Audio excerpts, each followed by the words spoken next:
시편 147편은 언제 쓰여진 시로 알려져 있냐면 이제 그 BC 444년 정도 그 느헤미야가 예루살렘 성벽을 중건했을 때 아마 그때 쓰여진 것으로 이렇게 알려져 있습니다. 근데 이제 이 시편 147편이 참 기이한 시입니다. 기이한 시예요. 이게 이제 여호와께서 예루살렘을 세우시며 이스라엘의 흩어진 자들을 모으셨다고 하죠. 이게 이제 말하자면 그 나라를 잃고 떠돌던 그 백성들, 타향살이를 하던 백성들을 다시금 이제 예루살렘에 다시 다 불러 모으셨어요, 하나님께서. 그래서 거기에서 다시금 이제 그들이 하나님을 섬기며 예배할 수 있도록 그 은혜를 거기서 이제 베풀기 시작했는데요. 근데 거기 돌아오면 안전하고 평안하고 행복할 것 같았는데 돌아와가지고 고생을 너무 많이 했습니다. 그 고생한 것이 언제까지냐 하면 돌아와서 70년을 고생했어요. 정확히 70년입니다. 그게 언제까지냐라고 이제 기준을 정하는 것이 느헤미야가 성벽을 중건한 때예요. 그래서 여기 이제 말하는 것이 그거예요. 우리 2절 다시 한번 읽어볼까요? 여호와께서 예루살렘을 세우시며 이스라엘의 흩어진 자들을 모으시며, 여기까지 이제 우리가 이해할 수 있어요. 그 포로된 그들을, 포로로 끌려간 그들을 다시 이제 돌아오게 하신 거죠, 예루살렘으로. 그 다음에 3절이 이제 이게 재미난 구절이에요. 상심한 자들을 고치시며 그들의 상처를 싸매시는도다. 상심한 자들을 고치시며 그들의 상처를 싸매시는도다. 이게 이제 무슨 말이냐 하면 예루살렘을 이제 이렇게 보호하셔가지고 그들을 번영하고 평안하고 또 안식할 수 있도록 만들어 주셨다, 그 얘기를 하고 있는 것입니다. 그러니까 이제 뒤에 그 얘기가 나오는데요. 우리나라도 그렇지 않습니까? 우리나라도 이제 광복 지금 이제 81년 정도 지났어요. 81년 지났는데도 아직까지도 이제 일제 강점기의 그 아픔이 아직까지도 남아 있어요. 그 아픔이 다 치유받지 못하고 있습니다. 우리 종군 위안부라고 하는 그렇게 불러도 되는지 모르겠지만 종군 위안부 문제라든지 또 강제징용의 문제라든지 강제징용의 문제라든지 이런 것들이 아직까지 그냥 그 생채기가 아직 남아있지 않습니까? 근데 하나님이 우리를 유로하시는 것이 무엇입니까? 우리를 유로하시는 것은 우리를 번영시켜 주신 거예요. 안전하게 만들어 주시고 이 땅을 축복해 주신 것입니다. 그게 하나님의 유로요, 하나님이 우리를 치료하시는 것이라고 이렇게 말하는 거예요. 이번에 이제 우리나라 대통령이 이제 중국에 먼저 갔다가 일본에 갔지 않습니까? 극진한 예우를 받았어요. 지난 우리 정부가 세워진 이래로 이렇게 환대를 받았던 적이 없었다 그래요. 왜 이런 환대를 받았는지를 이제 따져보면 이제 우리나라의 그 위상이 그렇게 이제 크게 위상이 높아진 거죠. 선진국의 반열에서도 위상이 크게 높아진 것입니다. 그래서 이제 중국 같은 나라나 일본 같은 나라에서도 아주 극진한 예우를 받고 우리랑 잘해보자 이렇게 이제 지금 그런 일이 진행돼. 그게 이제 하나님의 유로라는 거예요. 얼마 전에 그 일본 방송에서 이제 그런 이야기가 있었습니다. 한반도 한일 전문가, 그 일본 사람인데 전문가가 나왔고, 일본 방송에서 이제 한국 사람들이 우리나라 사람이 지금 일본보다 개인당 GDP가 더 높아요. 개인당 국민소득이 높아진 지가 꽤 됐습니다. GNA 기준으로는 벌써 한 5, 6년 된 것 같아요. GDP 기준으로는 이제 2년째인가 그래요. 우리가 일본보다 국민소득이 더 높아졌습니다. 그러니까 이게 하나님의 유로가 그렇다는 거예요. 근데 이제 그 전문가한테 물어봐요. 한국 사람이 이제 잘 산 게 됐으니까 더 이상 과거 사가지고 그렇게 우리를 괴롭히지 않겠죠? 이렇게 물어봐. 그 전문가한테. 그 전문가가 고개를 갸우뚱해요.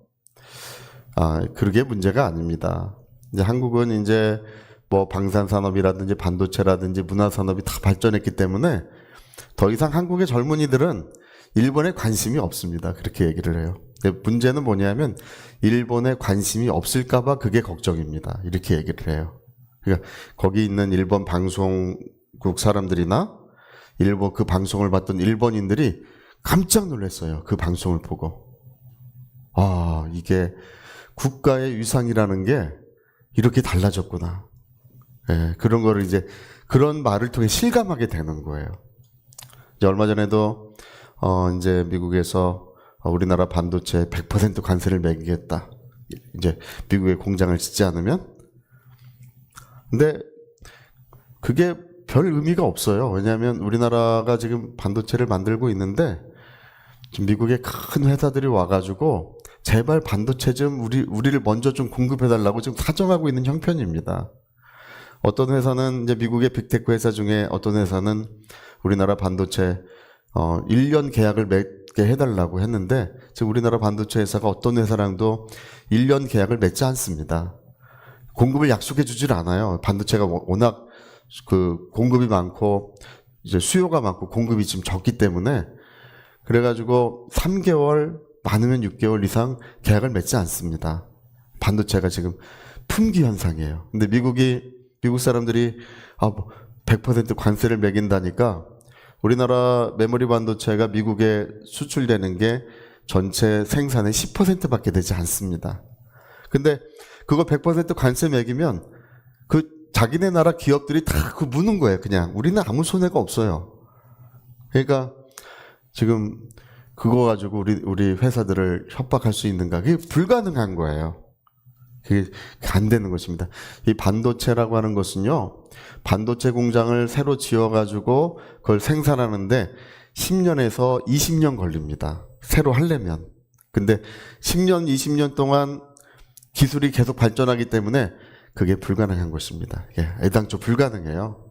예, 일본이 지금 한 6조 원씩 10조 원씩 들여서 다시 따라잡으려고 하지만 예, 비용을 지금 투자하고 있어요. 근데 이게 안 될 거라고 다 그렇게 예측합니다. 예, 불가능한 것이다. 그러니까 독보적인 지위를 갖게 된 거예요. 예, 이제 함부로 할 수가 없는 것입니다. 우리가 이제 하나님의 위로라는 것은 이제 그런 게 위로예요. 우리나라를 하나님이 위로해 주신, 이 백성을 위로해 주신 것이 뭐냐. 우리 이 백성에게 하나님께서 말하자면 금대접을 쏟아주셔서 기술을 발전시켜 주신 거. 세계 어느 나라보다 더 뛰어난 어떤 그런 기술 산업을 발전시켜 주신 것이 하나님의 위로라는 것입니다. 네, 오늘 그 얘기를 하고 있는 거죠. 그래서 하나님은 그 별들의 수요를 다 세시고 그것들의 이름을 다 부르시는 분이신데 그 별들의 숫자는 뭐 아시는 것처럼 우리 지구에 있는 바다의 모래가 지구에 있는 모래보다 우주에 있는 별들이 더 많다는 것입니다. 네, 그 많은 별들의 이름을 다 세시는데 그것이 문제가 아니라 그 하나님은 별들의 수요를 세시고 이름을 부르시는 그 하나님은 우리의 마음을 아신다는 것입니다. 네, 그래서 우리 마음을 위로하시는 분이시다. 이렇게 말씀하고 있습니다. 이제 여기 중요한 구절이 13절입니다. 우리 13절 같이 한번 읽어볼까요? 우리 12절, 13절 같이 읽어봅시다. 12절, 13절. 자, 우리 같이 예루살렘아 여호와를 찬송할지어다. 시온아 내 하나님을 찬양할지어다. 그가 내 문빗장을 견고히 하시고 내 가운데 있는 너의 자녀들에게 복을 주셨다. 그래서 내 경내를 평안하게 하시고 아름다운 밀로 너를 배불리시고 이게 이제 위로라고 하는데 이 147편이 매우 기이한 게 바로 이 13절의 말씀 때문이에요. 여러분 하나님이 우리를 번영시켜 주시고 또 우리에게 풍요로움을 주시고 안식하게 하셨다는 것이 그게 이제 위로라고 하셨는데 위로라고 하는데 근데 그게 참된 위로가 될까요? 참된 위로는 뭐가 참된 위로이겠습니까? 예수님만이 영원한 안식, 참된 안식을 주시는 참된 위로시겠잖아요. 그렇죠? 궁극적으로. 또는 우리의 영혼의 온전한 치유와 회복은 예수님으로만 말미암은 거겠잖아요. 그러니까 여기 지금 뭘 말하냐 하면 내 문빗장을 견고히 하시고 이 문장은 이 시편에서도 가장 중요한 문장 중에 하나예요. 내 문빗장. 이게 우리가 볼 땐 별거 아닌 것 같잖아요. 내 문빗장을 견고히 하시고 이 별거 아닌 것 같잖아요. 이게 뭐와 연관되는 것이냐 하면 예수님의 예수님이 이 땅에 오셔서 우리에게 은혜를 주시는 것과 곧바로 연결되는 그 문장이에요. 이제 우리가 이제 다니엘서가 기록되어 있지 않았다면 이 말씀이 무슨 말씀인지 알 수 없었을 것입니다. 그러나 다니엘서에 관련된 말씀이 기록이 되어 있어요. 자, 우리 다니엘서 그것도 한번 읽어봅시다. 9장 25절. 그러므로 너는 깨달아 알지니라 예루살렘을 중건하라 하는 영이 날 때부터 기름 부음을 받는 자 곧 왕이 일어나기까지 7이레와 62이레가 지날 것이요 그 곤란한 동안 성이 중건되고 광장거리가 채워질 것이다. 그러니까 문빗장이 견고히 되는 것, 그 예루살렘이 중건되는 것은 뭐와 연관되냐 하면 다니엘서 9장 25절에 보니까 기름 부음 받은 자 곧 예수 그리스도가 이 땅에 오시는 것과 곧바로 연관된다는 것입니다. 그 기준이에요. 그게 기준이에요. 그러니까 시편에서 시편 148편 13장에 내 문빗장을 견고히 하시고, 이 말은 예수님이 오셔서 우리를 회복시켜 주시는 그런 은혜로운 역사를 예고하고 있는 거예요. 그러니까 우리가 이것만 보면 잘 몰라요. 그러나 성경은 그렇게 기록이 되어 있는 것입니다. 그래서 이제 우리가 이제 너무 은혜로운 말씀이 여기에 있는데요. 우리 16절부터 17절까지 먼저 한번 읽어볼까요? 16절, 17절. 눈을 양털같이 내리시며 서리를 재같이 흩으시며 우박을 떡 부스러기같이 뿌리시다니 누가 등이 그의 추위를 감당하리요. 그러나 18절 보니까 그의 말씀을 보내사 그것들을 녹이시고 바람을 불게 하신즉 물이 흐르는도다. 이게 추위가 막 와서 서리를 내리고 우박을 내리고 그러는데 그 추위를 누가 감당할 수 없는데 뭘 보내신다고요? 말씀을 보내사 그 모든 것들을 녹여주시고 따뜻한 바람을 불게 하셔서 그게 다 물이 되게 하신다는 것입니다. 이게 여기서 말씀을 보내사가 예수 그리스도가 이 땅에 오시는 것을 예언하는 것이다. 이렇게 이제 해석하고 있는 것입니다. 그러니까 우리 시편 147편에 우리의 마음을 위로하시고 우리의 상처를 싸매주시는 것은 봄바람이 불어오는 것 같은 거예요. 하나님께서 말씀을 보내셔서 우리를 치유해 주시고 회복시켜 주시고 위로해 주시고 상처를 싸매 주시는데 그게 바로 예수 그리스도시라는 것입니다. 여러분, 오늘도 예수님은 그런 기이한 은혜, 신비로운 은혜를 베풀어 주신 줄로 믿습니다.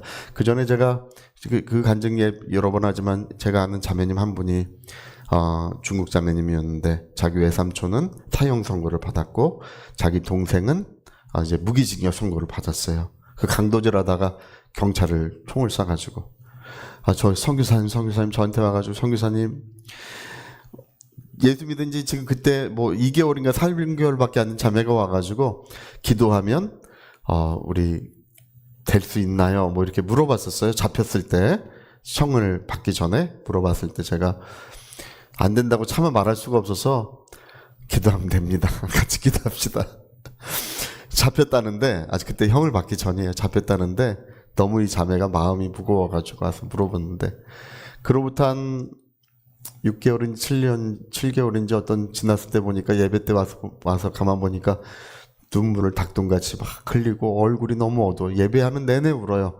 그래서 나중에 잠깐 물어봤더니 예배하기 전에 물어봤더니 뭐 무기징역형을 받았고 자기 동생은 무기징역이고 외삼촌은 사형 선고를 받았대요. 그래가지고 예배 때도 막 울어. 근데 우리가 말씀을 나누고 이렇게 말씀 나눈 다음에 기도하잖아요. 기도한 다음에 보니까 얼굴이요 정말 해같이 빛나요. 해같이 빛나지 않지만 실제로 빛이 나요. 신기해요. 막 빛이 나. 그리고 막 이렇게 웃고 있는데 그 전까지는 막 그렇게 수심이 가득하고 눈물이 가득하고 막 그런데 웃고 있어요. 그래서 왜 그런지를 예배 끝나고 자매님이 간증을 하는데 너무 슬프고 너무 마음이 아파가지고 고개를 숙이고 기도하려고 하는데 누군가가 올라오라 이렇게 말씀하시더라는 것입니다. 그래서 그 자기가 구름 위로 올려갔는데 거기서 예수님의 얼굴을 뵙는 바로 그 순간에 자기 마음의 아픔이 씻은 듯이 사라지고 기쁨이 샘솟더라는 거예요. 그 다음부터는 이 자매님이 그 문제로 슬퍼하거나 마음을 아파하질 않아요. 참으로 기뻐합니다. 그 신기한 것입니다. 여러분, 예수님만이 우리 마음의 치유자시요 모든 상처를 싸매어 주시고 오늘도 새롭게 하시는 은혜를 베풀어 주시는 줄로 믿습니다. 우리 같이 한번 기도하시겠습니다. 우리 147편은 그냥 번영에 관한 말씀, 또 어떻게 보면 뭐 안식에 관한 말씀인 것 같았습니다. 그러나 그런 것이 아니라 예수님이시다 이렇게 알려주고 있습니다. 예수님뿐이 없다 이렇게 우리에게 지시하고 있고 가르쳐주고 있고 알려주고 있습니다. 우리 위하여 같이 기도하시겠습니다.